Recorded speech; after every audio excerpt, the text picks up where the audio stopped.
on movement is the biggest thing in individual movement or two-man movement or team movement is for each person needs to have great camouflage and not be in a hurry. Almost everybody's in a hurry, you know. Take your time, be stealth, be quiet, okay? As for great camouflage, what are some of the things we should be looking out for great camouflage? You need to wear the pattern that matches your background or your baseline. All your movement needs to be deliberate and making the littlest silhouette as possible as you move. And the most silently that you can move and using the best of all cover and concealment as you're moving. I don't want to move so fast that I can't see what's ahead of me because I can't take in the information of what is over there. I need to move silently, stealthily, quietly, and see what is there. But if I move too fast, I will give away my position if somebody is over there is watching or listening for me. When you're not moving, what should you do? Be on a knee. Take a knee. If you break a stick, what should you do? Stop for a minute. Everybody stops for a minute and gets down and waits. If you make noise, any types of noise, stop and wait a minute at least. If you wait a minute, they don't hear nothing else. They might just think an animal or a stick blowing a stick moved in the wind or something, so they can dismiss that. The ghost walk is pretty simple to easy to do. Now guys have different techniques and different ways of doing it, but this is what I found works best and what was taught to me. And I'm a big fan of this. What you do is you take all your weight off your rear foot and you put most of your weight on your front foot. Then you lift your foot up, not dragging it, and you slowly put the foot down, toes forward, slow and easy, and then you roll on the side of your foot and back to your heel. Nice, easy, feeling for any objects that might break, might cause you to lose your balance. Alright? Then you move the next foot, doing the same thing. Even if you do break a twig, in my experience, a lot of times it isn't as loud because you're gently cracking it instead of doing a big crack, like if you step on it.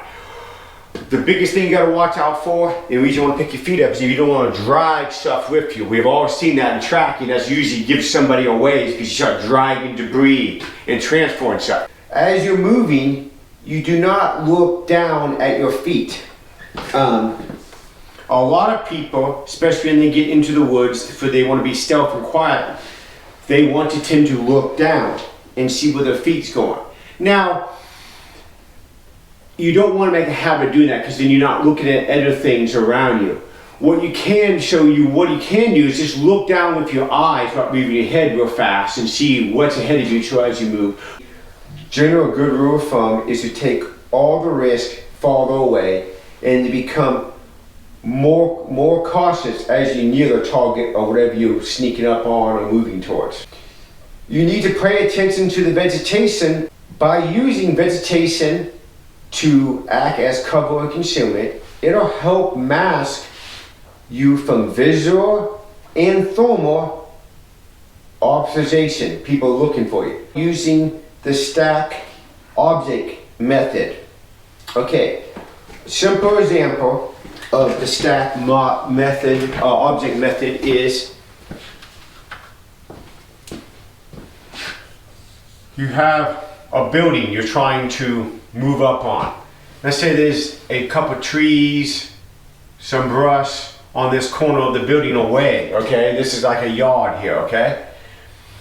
When you move up to this, you will want to move using that blocking you from the object from seeing you. Another thing you want to do is to use SEAL, stop, look, listen, and smell, right? It is a great way to help, what's the word I want to use here? Help adapt you to your environment, because if you stop, look, listen, smell, you can see what the environment looks like. You can smell what the native smells around you are, you know, and you become more adapted to what's out there. So if you start getting different things in the environment that you're operating in, you detect that. Plus, it gives you a chance to absorb if there's anything ahead of you. So if you see something ahead of you, everybody needs to stop, slowly take a knee, draw a rifle up, and then go into immediate action drills or whatever that might be for your situation. Remember, the deeper you get into enemy territory, the more relaxed they tend to be. When you're faced with thick growth, thick brush, it's best to do what? Go around it. Use it to help mask your position. I don't cut a path through it. People want to argue if you have to go through it, cut a path. Well, what happens if you guys are out on a security patrol and you see a bunch of cut branches and stuff? Yeah, somebody went through. You're giving away a sign that you've been there. A tracker call is pretty simple. What you do is get down on your hands and knees, more or less, okay? Or your forearms and your legs, okay? You put your rifle in front of you, between your arms, with the butt someplace around your face, so it's leaning out a little farther than you, okay? And we'll do this out on the range for you guys to practice it, and we'll even fight from it, shoot from it, okay? Then what you do is, you have your arm out like this, your hand, you start feeling for anything that might make noise or break or anything in the way of your leg coming up. You move it out of the way. Then you bring your leg up, pick it up, move it forward, let it hit your back of your arm, put it down, slowly, easy. Then clear this side, anything that might be in the way, bring this leg up, slow, easy, up, slow, easy, hit your arm leg, bring it down, okay? Then look around, move your rifle up, forward, again, ahead of you, about butt around your head level, around there, repeat the process. If you need to fight to ahead, you just go down in prone position, right? And bring the rifle up and fight. You're already a low target. Also, if you need to fight from the side, you just more or less roll over on your side, shoulder the rifle, start fighting on the side.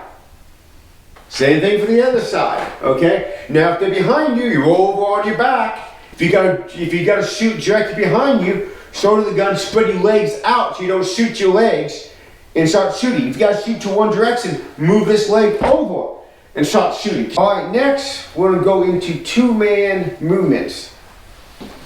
Basically, you guys will be doing mostly the fire formation in either the fire bump or assisted bounding, okay? As for a larger team. I would recommend the bump if you have one experienced guy and one green guy. That way you can control him a lot easier from him losing control of him doing stupid things to get your position because he doesn't know. Basically, when you have two men, you have a point man and a rear guy, right? Basically, the point man, his area of to watch will be ahead of him and to his right, because most people are right-handed, so you can protect all this. The guy in the rear will be the rear and to the right. Make sense? You got 360 then. Now, this is mostly when you're not moving. Now, when you're moving, that comes to a whole nother avenue of who's bounding forward. You have to cover him. And a lot of times you will cover forward because that's the direction he's moving. And everything you're at or behind you, you've already been through. So chances are there's nobody there. Chances are. Now again, so you probably be covering forward because that's where he's moving the most the threat would be. Now, again, if you feel that to the right is an area that you think there could be a target, cover the right. It's whatever you think is best that provides more security for the guy that is moving. We'll practice some of this, but that's what you should consider. And again, one man moves at a time, and if you're not moving, everybody takes a knee. So he needs to be aware of what? Danger areas. Looking for sign. Everybody should be looking for sign. If you start seeing footprints and sign, and people have been through here first, the question is not, if it's under 2 hours old, you might have a problem. You agree? So we got so much fun going off.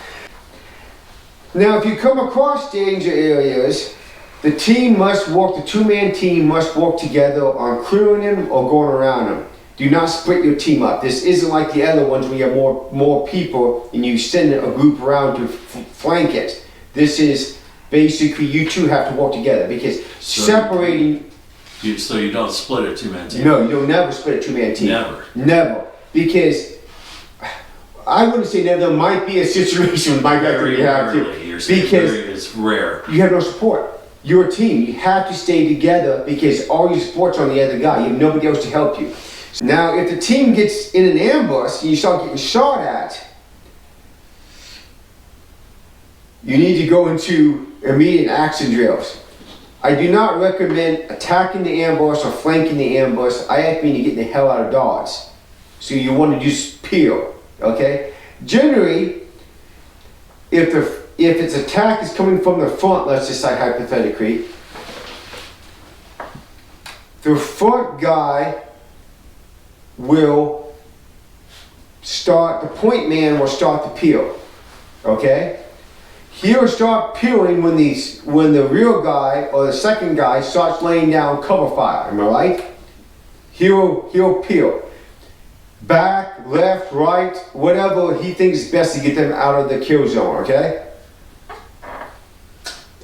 But when he peels, whatever direction he goes, the second guy or the real guy has to follow.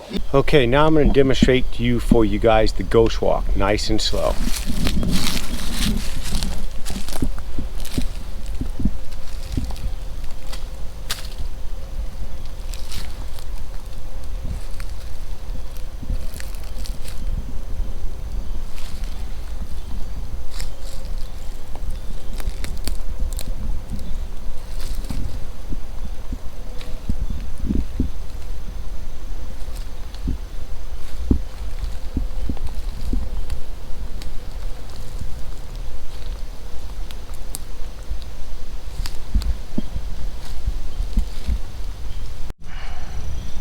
Now I'm going to just show you guys how to do the tracker crawl, nice and easy.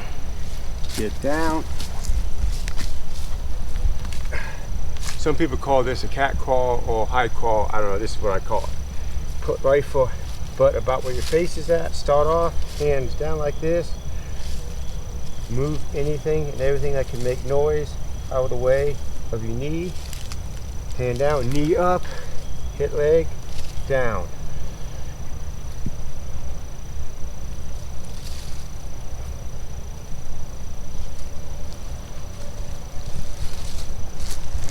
Look around, easy, move gun forward, start the process over again.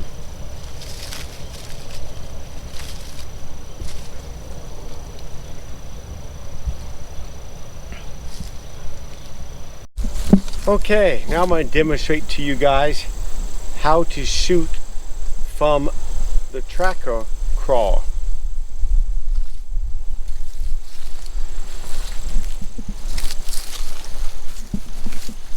I'm in my position, my rifle's right, you know. If I make contact with head, I just drop down, up. I'm going to show you guys how to fight if you're taking contact from the right side in the tracker crawl. You're in a tracker crawl, like so. You see contact to the right side, roll over, bend your knees up,